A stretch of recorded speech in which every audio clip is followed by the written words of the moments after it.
jeune femme s'appelle Anna. Elle est en train de pleurer car elle vient d'apprendre sa condamnation pour avoir tué cet homme qui s'appelle Kenneth. Selon son avocat, c'est une simple jeune femme qui s'est retrouvée dans la mauvaise situation alors qu'elle était pleine de bonnes intentions.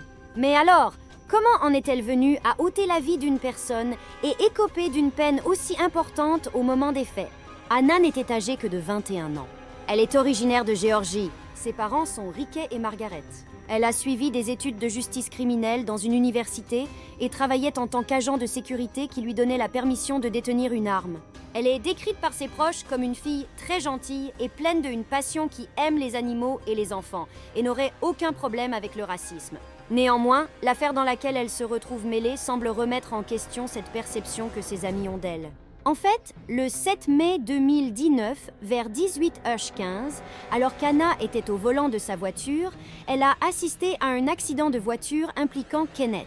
Kenneth a grillé un feu rouge et est venu percuter un autre véhicule de type semi-remorque. Heureusement, il n'y avait rien de grave. Les passagers du véhicule allaient bien.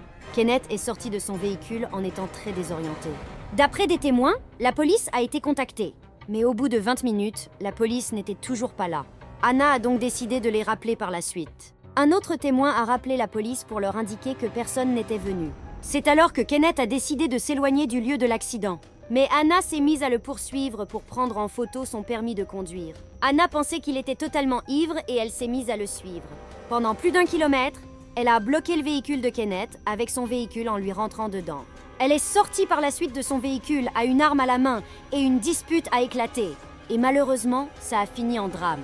Kenneth a finalement été transporté d'urgence à l'hôpital, mais il est finalement décédé d'une balle qui lui a été tirée dans l'abdomen. Par la suite, il sera démontré que Kenneth s'était éloigné du lieu de l'incident pour se rendre dans l'hôpital le plus proche, car il était en train de faire une crise de diabète, ce qui explique le fait qu'il était désorienté lors de l'accident. Son autopsie a confirmé qu'il n'avait pas consommé d'alcool ni de produits stupéfiants lors de l'accident. Anna a donc été jugée. Elle a écopé d'une peine de prison à vie pour le meurtre de cet homme.